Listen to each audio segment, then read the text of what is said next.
All right, guys. I know I'm late. You don't have to tell me I'm late. Dom, the game's finished since Monday. Why are you just dropping a review video of match week 12? Why?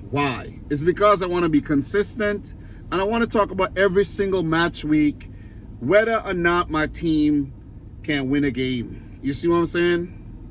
Because right now we can't win a game. And if you're watching me for the first time and you don't know what who my team is, no, it's not Aston Villa. Because they also can't win a game, too. And people are not talking about that enough. That's the thing, huh? That's the thing. People are not talking about the fact that Villa can't win a game right about now. But then they're talking about Manchester City. You know what I mean? Because you know why? Manchester City are a big fucking deal. Pardon my language, but don't pardon my language. You see what I'm saying? So these have been Villa's last, let me see, 1, 2, 3, 4, 5, 6, 7 games in a row. Villa have failed to win. Aston Villa, the team who have been making waves last season, earlier this season, 7 games in a row, no wins. But you know what a headline is about? Manchester City. You know why? Because people hate us. People hate to see we do well, but whenever we don't do well, it's a party. It's a party. I just wanted to get that off my chest because that's exactly what it is. You see what I mean? But it's cool. It's cool. When you're a team that just won 4 Premier League titles on the bounce, yeah, everybody happy to see you lose games. Everybody happy to see when you're 3-0 up and then you let a team like Feyenoord, no disrespect, come back to a draw. People love to see that. You see what I mean? But they forget when their teams have been flip-flopping for years upon years upon years upon years. Seem to forget that. Seem to forget when their team are leading the league table by a nice margin and still fail to win the title. People seem to forget that. You see what I'm saying? Oh, Dom, are you sending shots? Yes, I'm sending shots. You see what I mean? Because that's what the topic is about right now. Manchester City's free fall. 3 Premier League losses on the bounce. Not Burnley, but Bournemouth, Brighton, and Spurs. 3 teams I think were capable of picking up at least 7 points. They've been a team that's been picking up points against us. But we should have at least walked away with something from that game. And, when I get to the game, it's not that we're playing badly. If you go back and you watch the game, we are not playing badly. We are creating chances, making opportunities. Not every game, but we are making opportunities. But the goalkeepers are like, all of a sudden, magnificent. You see what I'm saying? If that was a game against another team, it would have probably been a goal. But against City, everybody brings their best. You see? And you can't be mad at that. You can't be mad at that. You can't be up all the time. You cannot be up. It gets stale after a while. This right here that's going on with City is actually good for football. It's good for the sport. It's good for the league. It's good for the league. That Man City feel how it is to lose. The true test would be whether City can come back from this and go on to win the title. Because right about now, it is Liverpool's title to win. As a matter of fact, it's Liverpool's title to lose.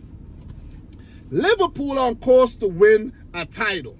But anyways, guys, I just want to go through the matches from last weekend because, guys, we have matches coming back tomorrow again.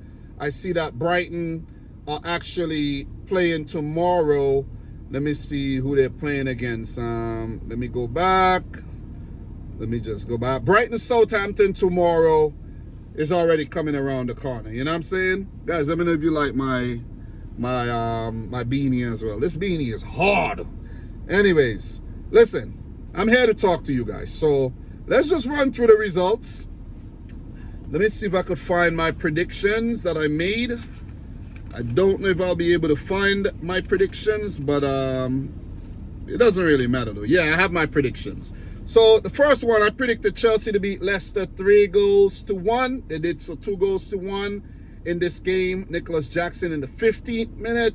He has definitely improved by leaps and bounds, and you can't compare him to Darwin Núñez anymore because he's definitely putting them in the back of the net, and Darwin Núñez is still the same Núñez. So Enzo Fernandez in the 75th minute. He's back in the starting 11, and Romeo Lavia dropped to the bench.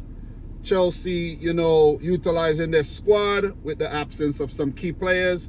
And they won the game 2-1. Jordan Ayew again scored a penalty in extra time. And Leicester, they had a couple opportunities, a couple shouts for penalties, but it just wasn't their day. 16 shots on goal for Chelsea, 7 on target. 4 for Leicester, 1 on target. They were thoroughly outplayed, and Chelsea should have probably scored a few more goals to put the game to bed a bit earlier. One player from Leicester that I think is quite impressive is that guy, Casey McAteer. He has a lot of potential. I think Harry Winks went off injured, so that was a big blow for them. And they've been dealing with some injury problems as well. I think Steve Cooper is also under pressure of getting the sack, so it's left to be seen. But Enzo Maresca coming up against his old team, the team that he got promoted to the Premier League, picks up 3 points as Chelsea continue to soar in this season's Premier League. Chelsea fans are happy.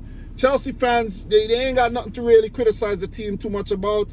They're just content with what's going on right now, and their aim will be to continue to soar towards the top of the table.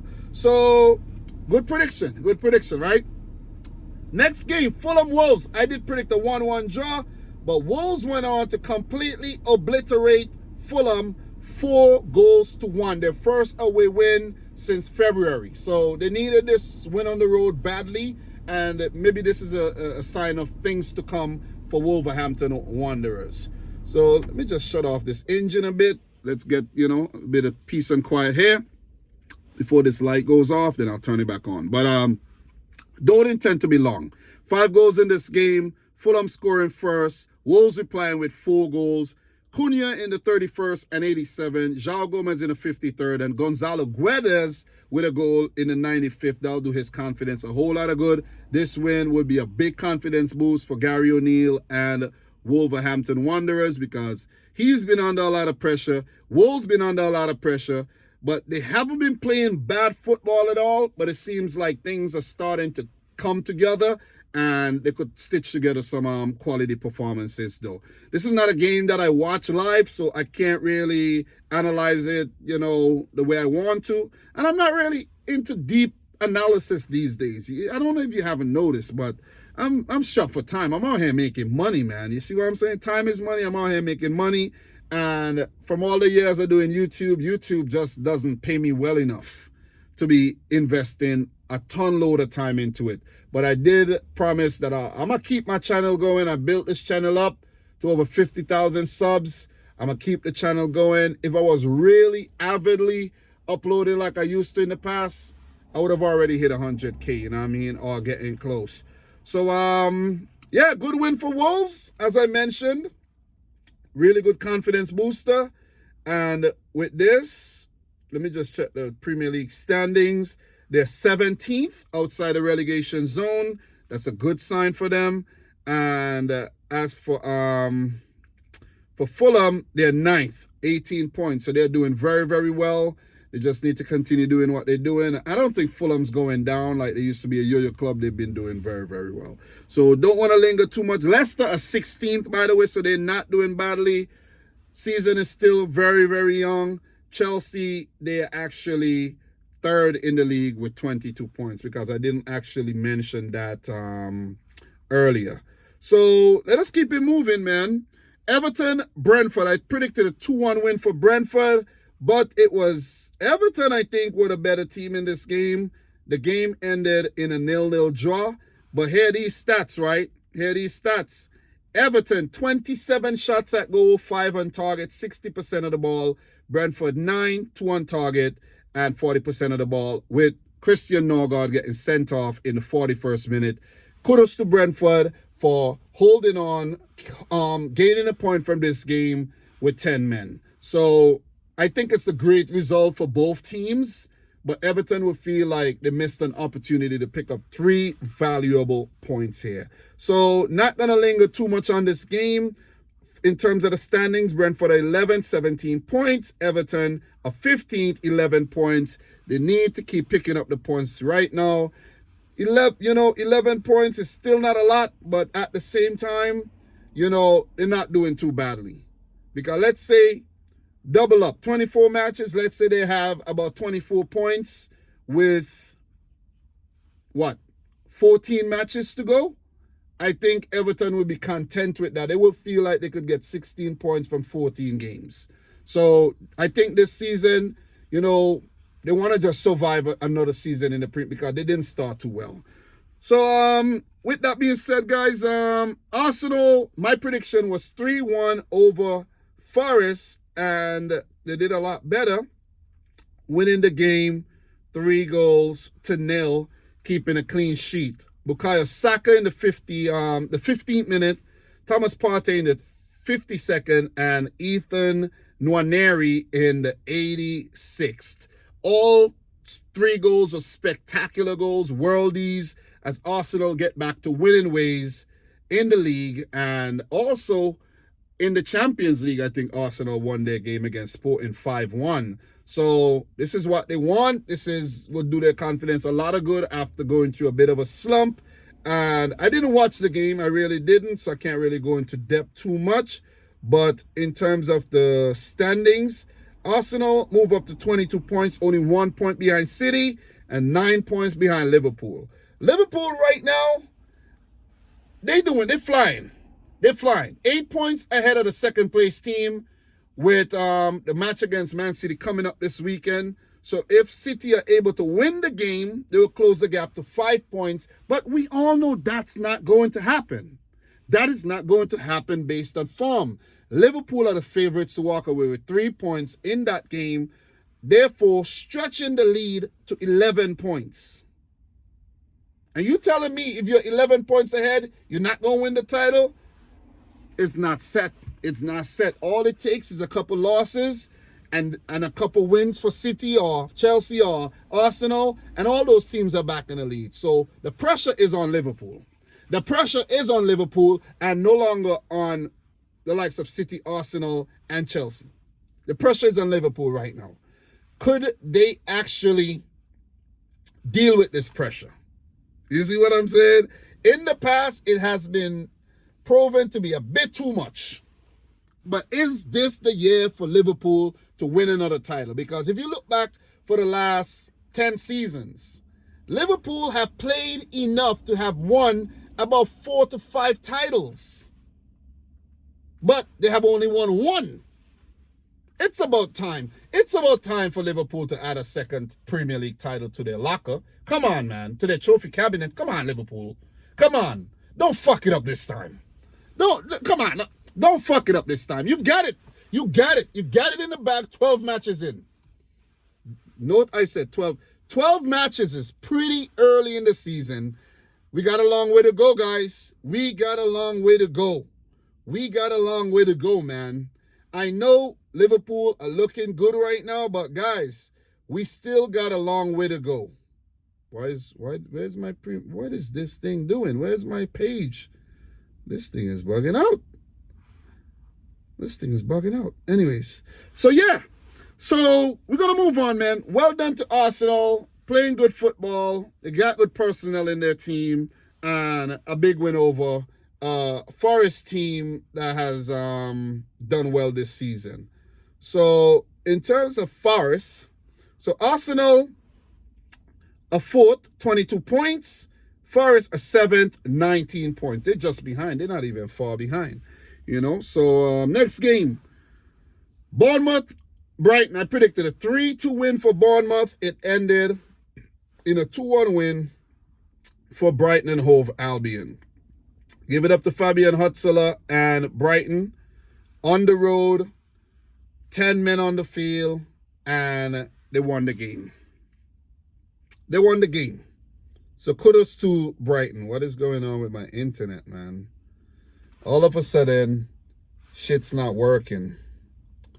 That is one thing I can't deal with. Verizon, man. Verizon is the worst, man. Ever since I downloaded, but signed up for Verizon, my service has been shit, man. I'm telling you. Literally shit. I don't even go live on my phone anymore. You know? All right, we're back. So, João Pedro in the 4th minute. He has a knack of scoring goals. Mitoma in the 49th. I didn't watch this game, but that was a good assist. Carlos Baleba got sent off in the 59th. And even with 10 men, Brighton were able to hold on to that lead up until the 92nd minute when Davy Brooks scored in the 93rd. But they still held on for the 3 points. So, big 3 points for Brighton. You know, they've been in pretty good form as of late. Beating City, you know what I'm saying? So, like, come on, man. Brighton, 2-1 win against City, and now a 2-1 win against Bournemouth. You know, they played Liverpool twice, didn't do too well, but before that, they beat Spurs, Newcastle, drew to Wolves. You know, those Liverpool games were difficult. Liverpool are the table toppers right now, and bouncing back from those Liverpool losses to beat City and inform Bournemouth. So give it up to Brighton, man. The Seagulls flying any weather. Give it up to 31-year-old Fabian Hutzler for the great job he's doing with the team. Brighton are up to 5th, 22 points, same as Chelsea and Arsenal, 1 point behind City, and they could be vying for a Champions League place next year. So, guys, in terms of Bournemouth, they're 13th, 15 points. Not bad, not the worst, but they would like to be a bit higher. But season's still young, as I mentioned. So, Villa Palace, I predicted a 2-2 draw. It ended in a 2-2 draw. On-point prediction from your boy. And it was a very, very cagey affair, man. From the highlights that I saw, very, very cagey affair. Could have went anyways, but it ended in a draw. So, let me just see if I could pull back up that game. See if I could pull back up that game so I could just talk about the goal scorers here. I know Saar scored first. So Ishmael Assar in the 4th minute. Ollie Watkins in the 36th. Devaney in the first half extra time. I don't know who that kid is, but I'm pretty sure that's his first Premier League goal. And Ross Barkley in the 77th minute. I think Leon Bailey had hit the post. And I think there was a, Tillemans' penalty got saved by Dean Henderson. So Villa, they're going through a funk right now. They're going through a slump, and they would feel like they should have won this game. You know, in terms of the stats, 17 shots, 5 on target for Villa, 70% of the ball. Palace, 13 shots, 6 on target, only 30% of the ball. So Villa at home would feel like they should have won. But a point is, you know, a step in the right direction here for Unai Emery and his boys. But for Oliver Glasner and Palace, they would feel like, yeah, picking up points on the road, and they could make a habit of not losing. Because it has been a terrible start for Palace. They're in the relegation zone, 8 points. So that point, great. Great result against a team, you know. I know Villa out of form, but, you know, Villa has been on fire for the last couple of seasons. So Palace, they would like to get out of that relegation zone and maybe pull down a Leicester or a Wolves down there, but they would want to get themselves out. So Glasner still got his job, but if he don't improve results, it could get worse. But 5 draws this season, they need to start converting some of those. So in terms of Villa, they've dropped down to 8th. And they haven't won in a while. They really haven't won in a while. They haven't won in the last 4 Premier League matches, and they're still only 3 points behind the 3rd and the 4th and the 5th place teams. So it's still early times, guys, man. You know what I mean? We can't jump to conclusions. But we could talk about potential title winners and things like that still, because it's pointing towards these things, like Liverpool, you know. So Liverpool, don't drop the ball, man. Don't drop the ball. So the next game, I want to leave the Liverpool and the Man City game for last, But I predicted Newcastle West Ham 2-0 to Newcastle. It ended in the opposite result, 2-0 to West Ham United. Thomas Shusek in the 10th minute and Aaron Wan-Bissaka in the 53rd. If you had bet about $20 on Aaron Wan-Bissaka scoring anytime in this game, much less the scoring lasts, you'd have won some money. You'd have definitely won some money, I'm telling you. Because him, I'm telling you, he doesn't score at all. That's probably his first ever goal. Let me see how much it would be if let me tell you guys exactly how much it would be if you bet on Wan-Bissaka scoring, all right? I'm gonna tell you. Let me just give you some insight. Right? EPL, you know, guys, I use DraftKings to do my betting. There's a link down in the description. If I remember to put in the description. But let's say West Ham versus Arsenal this weekend, right? If I was to put in a bet for Wan-Bissaka scoring the first goal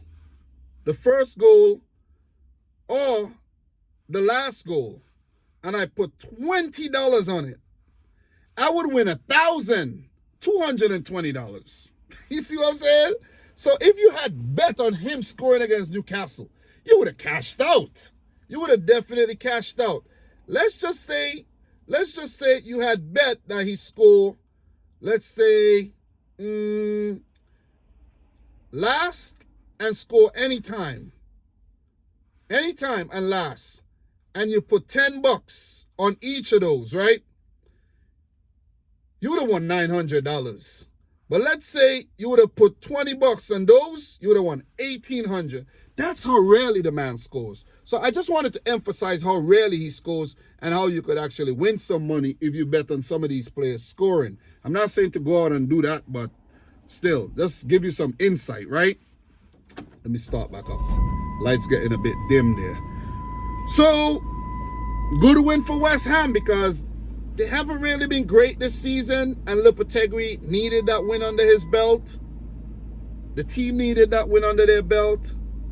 And Newcastle, who were building up a head of steam, kind of, would feel like they missed out on continuing that momentum. Because coming into that game, 3-1 against Forest, 1-0 to Arsenal, 2-0 against Chelsea in the EFL Cup round of 16. So they were building up something, and then bam, West Ham stopped it. Stopped that momentum. So Newcastle 10th, 18 points. Still doing great. But West Ham, big boost, 14th, 15 points. I think they still would have been 15th even if they lost the game. But they, running away from the pack in the last, let's say, 6 in the league table. So, not a good prediction from your boy down.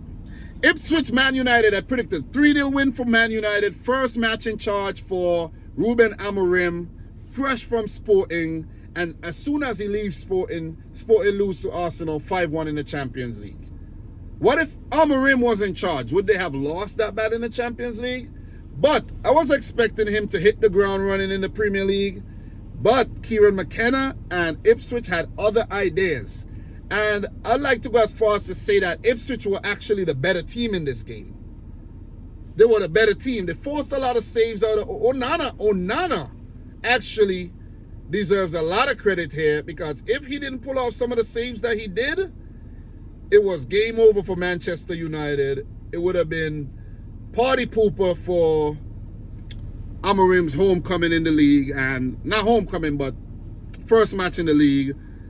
And I think Ipswich should have actually went on to win this game. Ipswich are creeping up, I'm telling you. They're actually creeping up. Some quality results. A lot of draws, but still some quality results in the grand scheme of things. Rashford in the 2nd minute. They started off hot. Bang, bang out the door. But Omari Hutchinson, his strike deflected off Mazrui. I think Onana would have saved that if it didn't clip Mazrui. Just changed the trajectory and took it over Onana, but that was a great strike anyways. Sammy Schmodix had a great chance. Liam Delap had a great chance, and a few other really good chances. But these are the stats in the game. 11 shots, 6 on target for Ipswich, 40% of the ball, 11 shots, 4 on target for United, 60% of the ball. Amorim went with experience in this match, starting the likes of Casemiro and Eriksen in the middle of the field, and Johnny Evans was even part of the back line. Rashford up top. So I don't know if this is the way he's going to go, but you had Hollian on the bench, Xerxes on the bench, Ugarte in the midfield, and he chose to go in with that. See guys like Malacia is coming back to full fitness, Mason Mount as well. These guys need to step up. There's Kobe Mainoo on the bench. Anthony fell off big time from his days at Ajax, man. Was he ever even on? Or was it just a freaking illusion? But big point for Ipswich Town. And they would look to continue picking up points to try to survive until next, survive the drop in the Premier League, I should say. So Ipswich at 18th, still in the relegation zone. 9 points, a solitary win, and 6 draws. Not bad, but they need some more wins. They need more wins to be comfortable. Looks like they'll be fighting until the last day. Manchester United at 12th, 16 points, 4 wins, 4 draws, 4 losses. Amorim will look to just change things around and take United towards the top half of the table, and then maybe look to get into the top 6. I think they played in the, what did they play? Europa League or what are they in? Europa today? Yeah, it was Europa. They beat Bodo Glimt 3-2. Come from behind to beat Bodo Glimt 3-2. So I guess good stuff. I don't want to say congrats though, because United are the enemies. So 2 more games, man. Man City Spurs.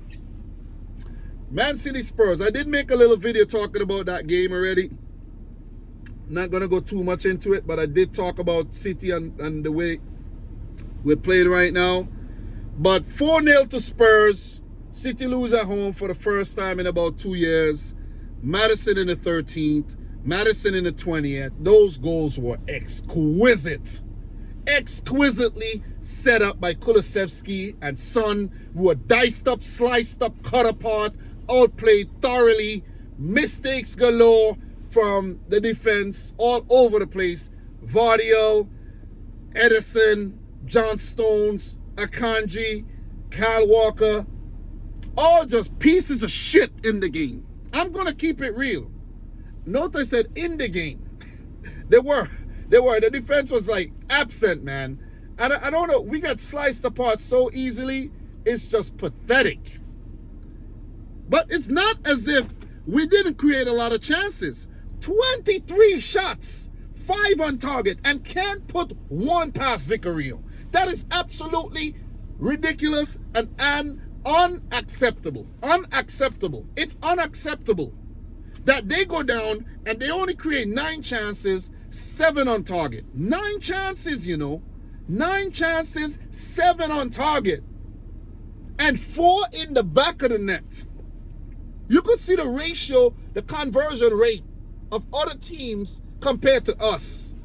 We have been absolute dog shit in attack and in defense. It's not as if the chances are not getting created. The chances are getting created, guys. The chances are being created. They're being created. So people could say this, they could say that, but this is the way we've always conceded goals, even when we played with Rodri. And this is what always happens when we create a lot of chances and we don't convert enough. It's been going on for a while. We've barely been beating teams. 2-1, 3-2, 1-0. That's been the order of things for Manchester City. You think I'm not making this up. This is my team. I watch every game. I know what's going on. 3-3, 4-3, 2-1, 4-1. These are the results as of late. 2-1, 2-1. These are the results. We've been poor since the beginning of November. For 1 month, we've been poor, piss poor. This November has been one of the worst Novembers in Manchester City's recent history. It was the worst month ever. It has been a terrible month. It could only go up from here. It can't get no worse. It really cannot get no worse, man. It can't get no worse than this, seriously. But we've been barely beating teams, man. Barely. Barely, man. You see what I mean?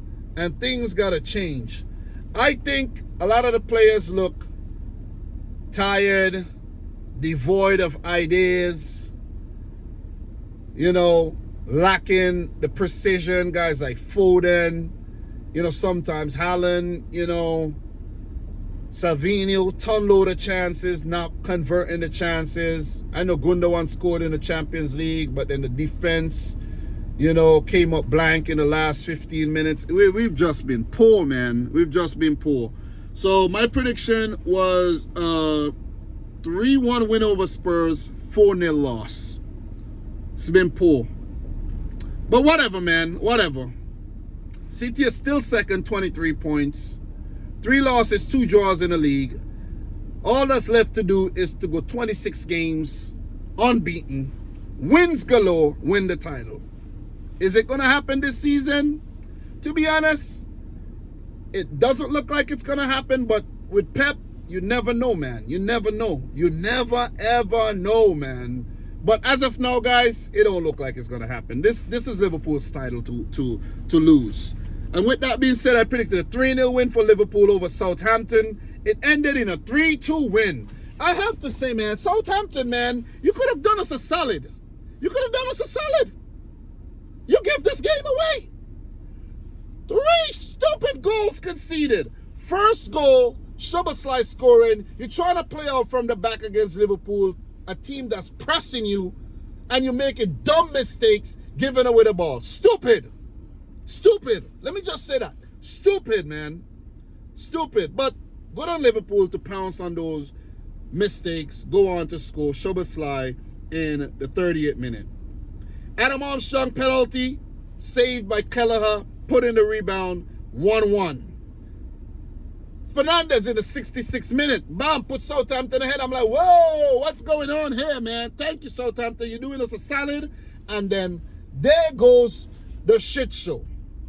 There goes Southampton, shit in the bed. What is McCarthy thinking coming out so far when Mohamed Salah is chasing down the ball? Salah barely touched the ball. I don't think it was, maybe it was intentional or whatnot, but he touched the ball, it went in the back of the net. 2-2. And then fucking Sugawara, pardon my language, take that back. Sugawara stretching out his hands like he's trying to fly or something, giving away the penalty, well put away by Salah. Liverpool go on to win the game. Southampton deserve more from that game. They deserve more, but because there have been other shit so far this season, they didn't know how to hold on to those points that they had already. They had a hold of those points, but they let it slip out like a bar of soap. I don't want to go any longer, man. I don't want to go any longer. I'm frustrated.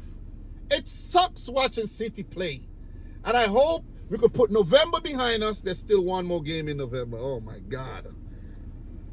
Oh, my God. Is it in November or is it in December? I think it's in December, you know. It might be in December. God damn, please be in December. Yes, December 1st. We have put November past us, and maybe we'll get a better result this December. So, guys, what I'm going to do, I want to get this video out, and then I'm going to go back, you know, write up the next match day, which is match day 13. Big match, Liverpool versus Manchester City, and I'll get back to you, hopefully, tomorrow before the Brighton Southampton game. Is it Brighton versus Southampton tomorrow? Let me see. Is it? Is it? Yeah. South Coast Derby. So, thanks a lot for watching. Sorry I'm late, but I got to put this out. And I got to, you know, got to give you guys something. I got to be consistent. I promise to be consistent, right? But before I go, though, before I go, I just wanted to run through these results really quick. I know I'm going to, as a matter of fact, I talk about them in the preview, though. The preview, I will. Champions League, Europa League, and Europa Conference League results. Guys, I'm your boy Dom. Subscribe if you're new, like the video if you haven't yet done so. Thanks for watching yet another video. And from your boy Dom, this is Dominic Rich FC. Peace out. Rich, score hot. Peace.